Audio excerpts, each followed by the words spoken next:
the matter of faith. There have been men, many of them, who claim to be a new Messiah. And tonight we're going to meet 3 of them, including one in the faraway Philippines who has amassed a flock, he says, numbers in the millions. Poor people who give what little they have to the man they believe is the second coming of Jesus.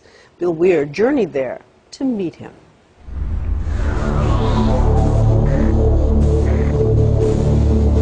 Throughout the Bible, prophets, angels, and Jesus himself all promised that the Son of God would return to create heaven on earth.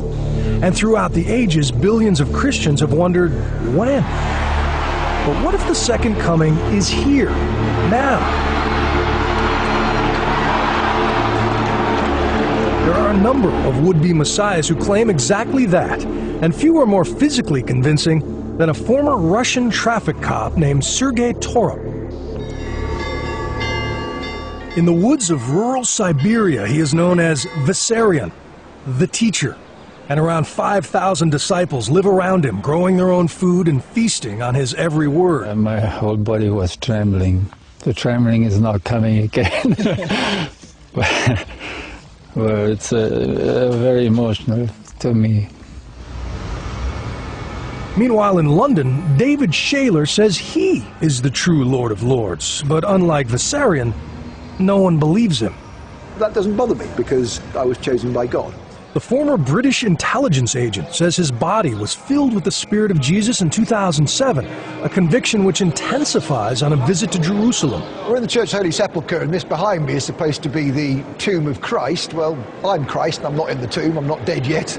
But with no support, he lives in a squatter's camp outside London. My agreement with Jesus, I don't ask for money off people. If you're the Messiah, you shouldn't be asking for money. You should have faith that God will look after you. Prove to me that you are a son of God.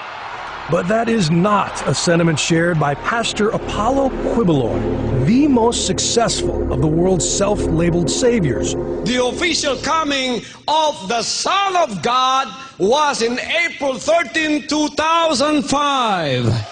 He was an obscure evangelist from the rural Philippines until 2005, when he announced that God had appointed him Christ on earth. His reward for a pure life. Sinful thoughts, anger, lust, any of those things. You don't experience those on a daily basis? As a human being? Yes. I have already overcome all of those. There is no apocalypse in Quiboloy's message, no rapture or final judgment. Instead, he preaches that he is the model of Christianity, and as more people follow his example, God will gradually turn the earth back into the Garden of Eden. Do you perform miracles? For me, the greatest miracle is the changing of that spirit within. But healing the sick, the manifestations of Jesus' powers, you're able to do that? We have healing. You are healing and miracles happening. After taking his place as the appointed son, Quiboloy's ministry has exploded. He claims to reach 6 million followers with his satellite TV network, numerous publications, private jet, and personal helicopter. All the better to avoid the bumpy road and impoverished villages that lead to the walled compound he calls the Kingdom of Jesus Christ. Here is his 5-bedroom home, surrounded by manicured gardens of imported grass. So this is your Garden of Eden? This is what we call the Garden of Eden restored. It's easy to see why this claim resonates in a country where 30 million endure crushing poverty with open hearts. This family lives just down the hill, next to the dump where Pastor Quiboloy's garbage is burned. If you could be anything in the world, what would you want to be? Go to heaven. To them, heaven really could exist inside Quiboloy's gates, and it's why hundreds line up to carry his parasol. All the workers who toil in the grinding heat of the kingdom are volunteers, here to glorify the Father. Do you get paid for this? Juju tells me he gets $40 a week to feed his family. Minimum wage.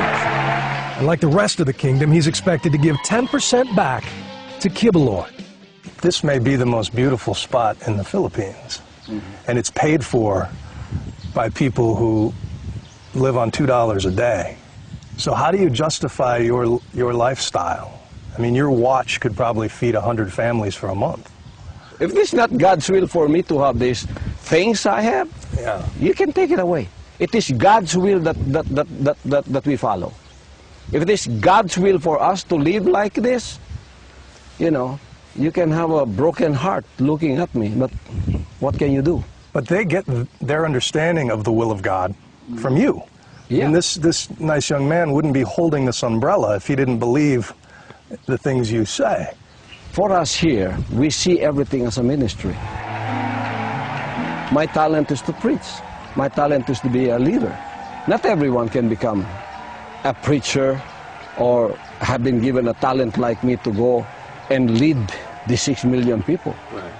But Jesus, when he walked the earth, according to the Bible, lived among lepers and prostitutes. I live among them.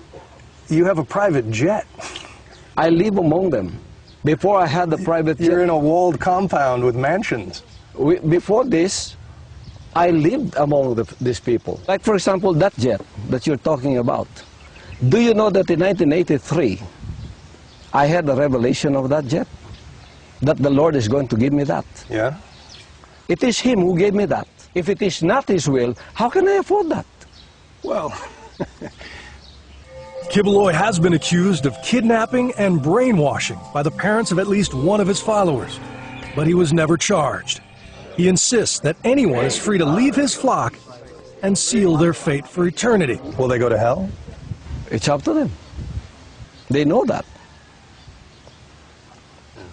So that's your will, you know. If you want to go to hell, no one will stop you. If you want to go to heaven and follow this way, no one will stop you too. Come work with you. Yeah. There are three possibilities here. You are either the Son of God, or you're delusional, or you're a very successful con man. I respect your point of view. But I resent what you said, that your followers will say, I'm a con man with a speaking ability that I've tried to con people. That is not who I am. I'm not trying to con people. I am speaking the truth. Skepticism is a cross all modern messiahs must bear. In Siberia, Vissarion has also been accused of mind control, but there's not enough evidence to try him. And David Shaler? Well, there are fewer legal headaches for prophets without followers, but still plenty of moments to bring a so-called Son of God back to earth. Do you think you're Jesus? Sorry? Are you Jesus? I am Jesus, yes. No, you're not. I'm Bill Weir for Nightline in Davao, Philippines. Can we have some quiet? No shortage of skeptics, no shortage of believers. The Second Coming premieres next Wednesday on the National Geographic Channel.